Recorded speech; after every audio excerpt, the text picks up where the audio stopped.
entendu. Pour que ça soit complet et parfait, il faut l'entendre, mais il faut aussi le voir. La femme samaritaine allait prêcher les gens l'évangile. Ils ont dit c'est bon entendre ça, mais il faut qu'on aille voir. Et quand ils ont vu, ils ont dit à la dame non. Là c'est plus juste ce qu'on a entendu de toi. Là nous l'entendons nous-mêmes, mais surtout nous le voyons nous-mêmes.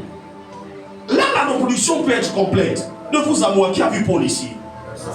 Est-ce que même dans la Bible on détaille toute sa vie de A à Z?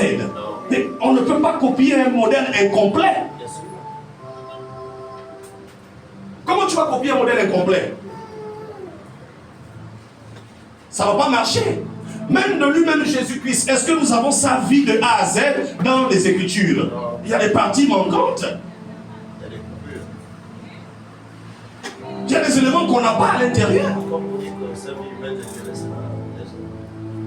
Il y a des parties qui manquent dans la Bible. Donc tu ne peux pas copier un modèle incomplet. Ce n'est pas possible.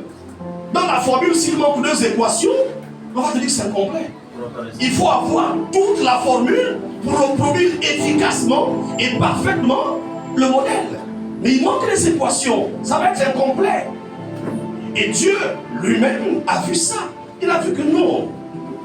Pour que ça soit complet, il faut leur donner la formule qui va avec l'esprit. C'est l'esprit maintenant qui nous emmène. C'est l'esprit qui nous convainc. C'est l'esprit qui nous conduit. Donc tout ce qui est vrai, tout ce qui est complet, tout ce qui est concret, tout ce qui est parfait.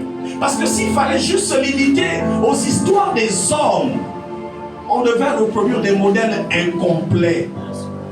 C'est l'Esprit de Dieu qui peut te raconter réellement la vie de Paul. Les Écritures, oui, c'est une boussole, mais pour que ça soit complet, il faut que l'Esprit de Dieu vienne maintenant te dire, dans telle partie il y avait ça. Il te révèle le fil, tu dis, oh.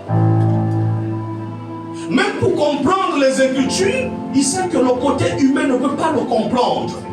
Il faut justement compléter ça avec l'Esprit. Et c'est l'Esprit qui nous convainc de ce que nous lisons. C'est l'Esprit qui nous emmène à voir ce que les yeux d'homme ne peuvent pas voir dans la Bible. C'est l'Esprit. Donc lui, qu'est-ce qu'il a fait? Il dit non, il ne faut pas juste se limiter sur les coupures, les petites histoires des hommes. Là, on n'a que les grandes lignes.